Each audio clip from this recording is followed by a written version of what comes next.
Welcome to Put a Word on It, a podcast presented by Men of Valor. In each episode, we're going to talk with a different man, but each one with a unique journey from brokenness to freedom.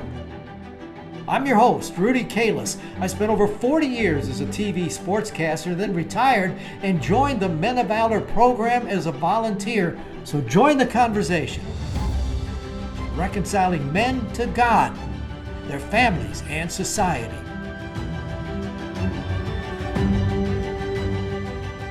Welcome to another edition of Put a Word on It, brought to you by Southwestern Investment Group. Thank you for your kind support. I want you to meet a big, strong man, Thomas Powell. When he walked in the room with a smile on his face and this body of strength inside of him, I said, I like this guy. There's some people just a minute you're around him, but man, what a powerful story. You talk about a guy who went through a childhood and went through a difficulty and in some cases should not be alive today, but he is. And he's alive because God intended for him to be alive and to tell us his story and impact other men. Here's Thomas. So you grew up in Detroit. Yes, I grew up in Detroit. That's a tough town. What was it like as a young man? It was fun. And because I really didn't have like a care or anything like that, it was, my mom took care of me. My stepdad, he was there. So, I knew my real father, but he didn't play a significant role in my life. But my stepdad, he took care of me. He, him and my mom didn't live in the same house, but if I had problems or anything like that, he'll make me come stay with him. How long did you live in Detroit? Till I was 18. And then what? Came to Tennessee, I think? I came to Memphis.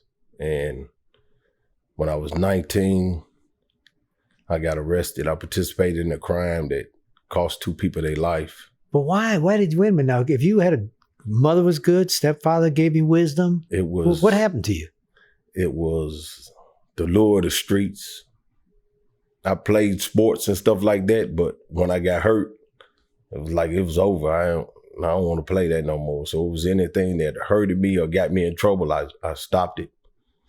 And when I was 11, I started smoking marijuana and doing a little stealing here and there.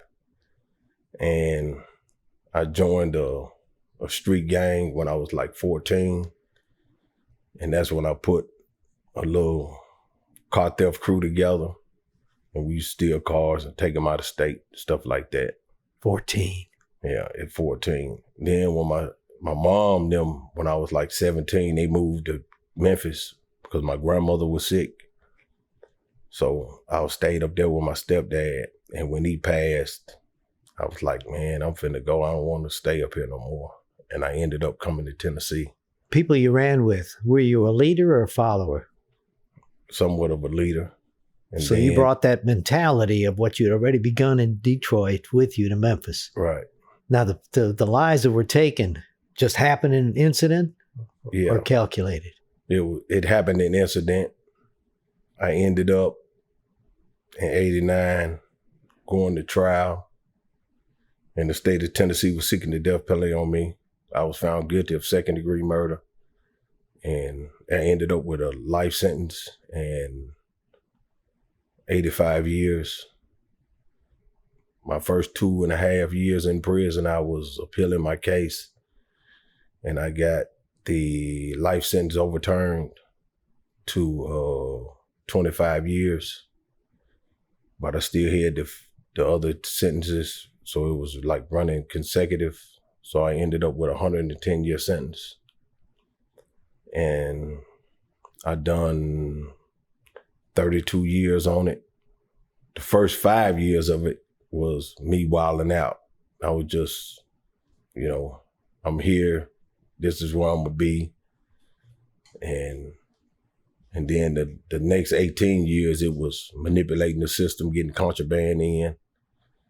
And then in 2010, I got caught with a lot of contraband, and I was trying to figure out a way to get out of it. And I guess the spirit told me to stop digging. So I started reading the Bible more and seeking God. And I went to the disciplinary board and I pled guilty to all the charges that they found me on. And I ended up, when I got out the hole, I told the guys that I was affiliated with, I'm done, I'm through. And they didn't want to let me go because of my ability to get contraband in the prison system and making everybody a lot of money. I was like, man, I'm done, I'm through, it was over. And I talked to a guy and he sent me to the STG program, and I successfully graduated from that. I basically walked away and I started seeking God. And after that, 10 years later, I went up for parole and I was set free. Did you feel that like it was God giving you another chance? Yes, it was, because I went up for parole in 2015 and I was put off for 4 years.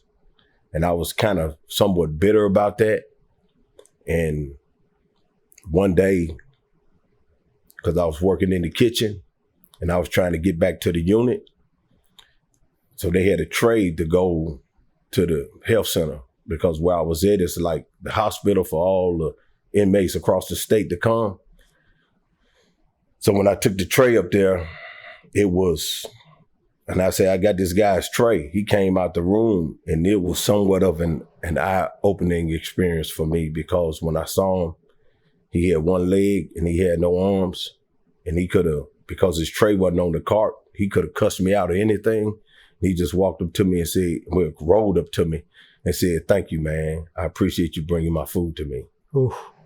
And when he said that to me, because at nighttime, I always think about and reflect on my day. And I always try to make each day better than the last day. So when I was reflecting on that and he told me that, I said, okay, I get it. This is what God wanted me to see. And 6 months later, when I went up for parole, I was granted parole. But that let me know right there that that's what God was wanting me to see. You joined Men of Valor. You're a graduate of the program here. And I graduated. What did that do for you? Me coming here, I was kind of leery at first. But then after I got to seeing some of the staff members that work here, and I started thinking, and I said, man, I want what they got. The love of God that they had, and the peace and tranquility that they have. And I say, I want that. And that's what made me stay. Is there any part of you that is afraid you might go back? No. Why? I say it's my determination to stay free, to serve God. And at first it was, when I first got out, I was like, man, can I adjust to society? You know, because I went to prison I got locked up when I was 19 years old. So basically, that's all I knew.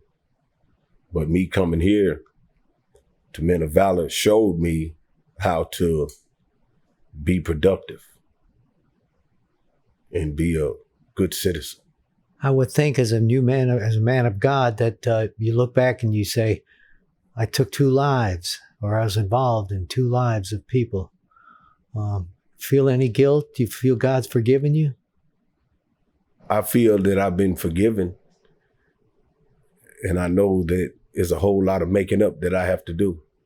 You know the name of the program is Put a Word on It. Have you thought about it? Is there a word that's important to you? Yeah, I'm grateful. I'm grateful for the grace that has been shown to me and the grace that has been given to me. What do you want to do now?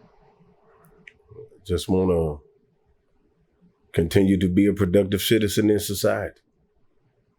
See, I look at you and I say, hard for me to imagine that old man, that other man, because there's a look on your face and a smile on your face that just tells me you are changed. Well, let me put a word on it. Grateful.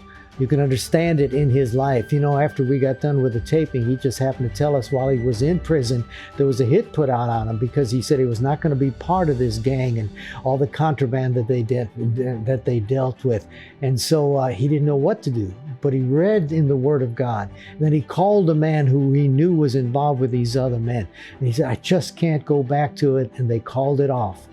And that's one of the reasons that he looks back and says, God's hand was in my life all the way. And you look at him, he's not going back. He's going to make an impact on this world by the powerful testimony of all that he's been through.